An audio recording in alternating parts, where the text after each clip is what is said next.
Salut à tous, c'est Erwan donc pour le Boc du Pignon, et puis là je vais vous présenter une petite vidéo pour le test du feu arrière, feu frein de vélo Q-Lite. Donc vous pouvez voir ici le descriptif de ce qu'il y a dans la boîte. Donc vous avez les piles qui vont servir à alimenter les feux. Alors les piles sont données pour une utilisation à peu près de 140 heures, parce qu'une fois qu'elles seront dedans, elles seront bien fixées.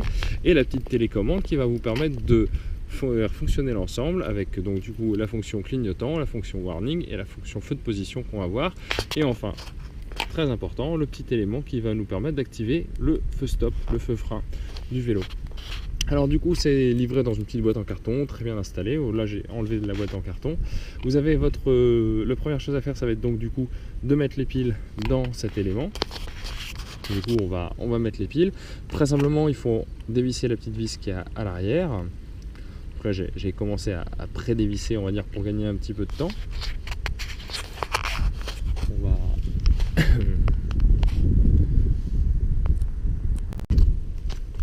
Voilà, la caméra est installée sur son petit côté. Donc du coup, une fois qu'on a dévissé, on a deux petits clips en haut. Donc on commence à enlever par le bas. Il ne faut pas hésiter à tirer un tout petit peu parce qu'il y a un joint qui permet l'étanchéité qui est assez résistant. On met les piles, donc des piles classiques, hein, les piles AA, LR6 en place.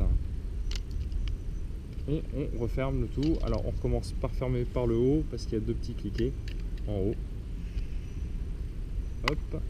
Une fois qu'on a fermé en haut, on revisse le tout.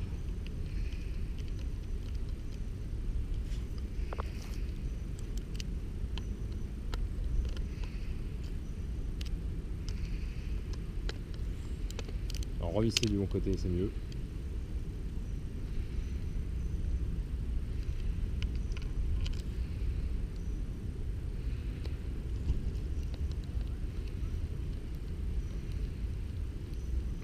Alors vous avez vu quoi, on est en extérieur, effectivement si on avait tourné dans la cave ça aurait été vachement moins sympathique, on aurait eu moins de lumière.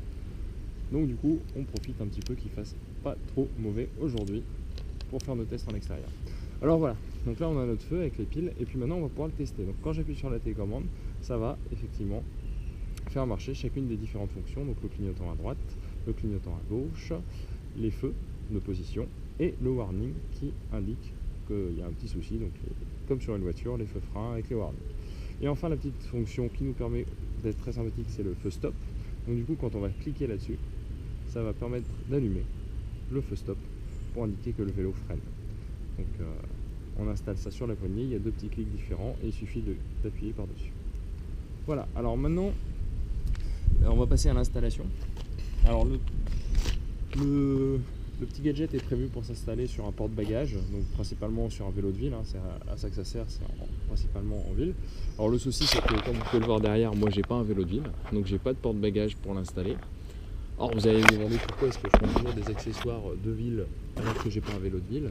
Mais c'est vrai que mon utilisation du vélo fait que je traverse toujours la ville, notamment pour aller faire des balades, et puis je l'utilise toujours aussi en ville pour mes déplacements. Donc je vais en avoir quand même besoin en ville. Du coup, pour une utilisation un petit peu plus simple, et avant de faire un bricolage complet pour l'installer sous la selle, j'ai d'abord voulu l'installer sur le sac à dos. Donc j'ai fait un petit montage très rapide. J'utilise deux petites rondelles et un bout de ficelle pour relier les deux côtés. Je vais le passer derrière la sangle du sac et j'ai remis un petit bout de fil de fer simplement pour assurer l'ensemble, pour être sûr que ça tienne bien. Donc très simplement, on enlève les petits écrous et la rondelle de sécurité. On va enlever les deux.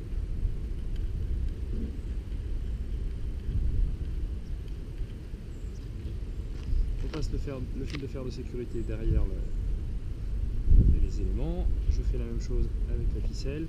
Alors je suis toujours très prudent, je mets toujours deux trucs. Honnêtement, je pense pas que ça bouge à un moment. Mais comme j'ai toujours peur de perdre mes affaires, je mets toujours une double sécurité. Donc on repasse la rondelle et le fil de fer dedans. Alors, je préfère passer d'abord le fil de fer.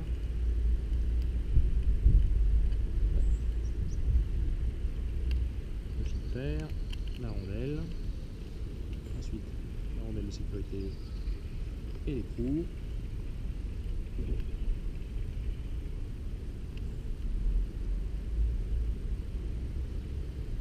Voici pour le premier côté. On récupère tout de l'autre côté. On refait le fil de fer, la rondelle.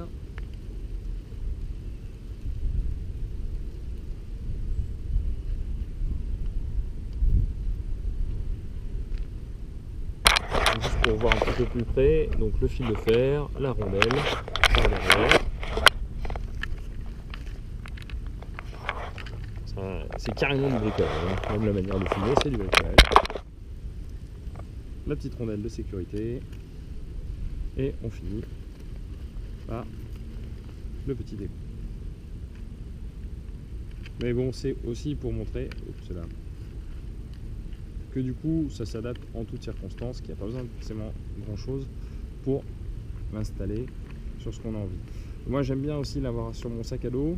Alors, l'inconvénient, c'est que du coup, il faut faire gaffe parce qu'il est derrière le sac à dos, il ne faut pas frotter les murs, il ne faut pas le jeter par terre, etc. Mais par contre, du coup, ça évite aussi de se le faire piquer. Même si c'est des petits écrous, ça part très très vite, hein. Donc du coup, de se faire piquer en ville, ce serait un peu dommage. Et voilà, donc le voilà installé sur le sac à dos. Pour l'installer sur le guidon, on va voir que c'est une manip très très simple. On a des petits scratchs et des petits passages.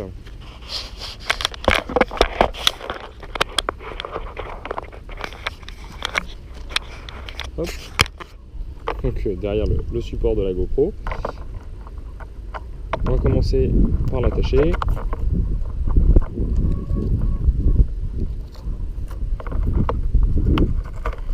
On l'attache simplement.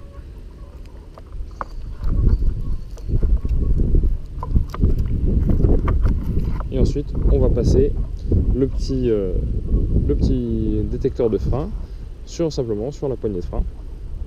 Donc moi je le mets sur la partie la plus plane du frein. C'est là où je vais avoir je vais pouvoir faire, on va dire, cliquer le dispositif. Donc maintenant, quand on voit, même si le sac est un peu loin, que quand on clique dessus, on va pouvoir allumer l'ensemble. Voilà, donc maintenant, on va pouvoir utiliser l'ensemble en conditions réelles de circulation. Donc, du coup, on va pouvoir tester une première fois dans le couloir les différents rôles. C'est parfait, la lumière s'éteint. Donc là, normalement, on a la lumière arrière qui s'allume. Ça, c'est juste le feu de position. Le petit clignotant à droite. Un petit clignotant à gauche. Le warning. Et enfin, avant de sortir, on teste le frein qui permet de montrer qu'on ralentit. Alors, on va faire un petit test en extérieur avec la lumière du jour.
Vous voyez, quand vous appuyez sur les boutons eux-mêmes sont lumineux, ce qui permet effectivement de voir ce qu'on a d'allumé ou non.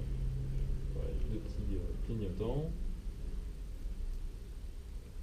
les fameux warnings,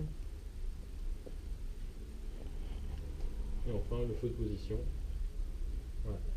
Les boutons sont un tout petit peu moins visibles de jour, mais ça reste quand même visible, on voit que les LED sont allumés. Voilà, c'est tout pour le test.